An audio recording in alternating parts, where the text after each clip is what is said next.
Денеска во просториите на Општа болница Кочани со проширена дејност, Министерот за здравство Беким Сали го отвори Центарот за ментално здравје.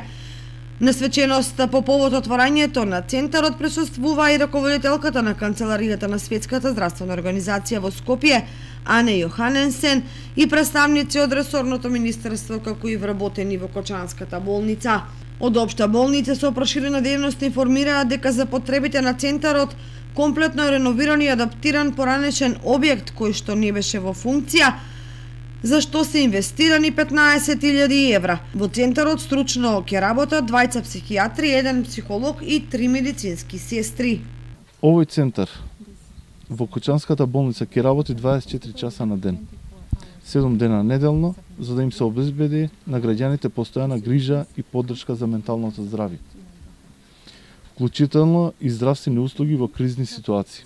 За таа цел, комплетно е реновиран и опремен постојан објект во рамки на болницата во износ од 15.000 евра.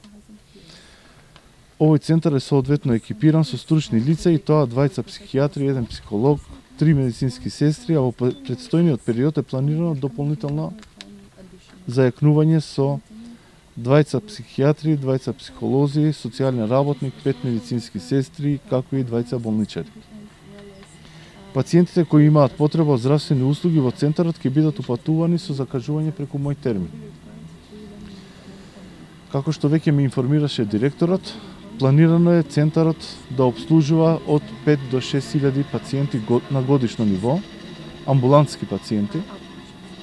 Во моментов со вакви состојби се третираат околу 300 пациенти месечно, што би значило на годишно ниво околу 3500 пациенти. Представничката на Светската здравствена организација Јоханенсен нагласи дека еден од приоритетите е да се подигне јавната свест за потребите на пациентите со проблеми со ментално здравје.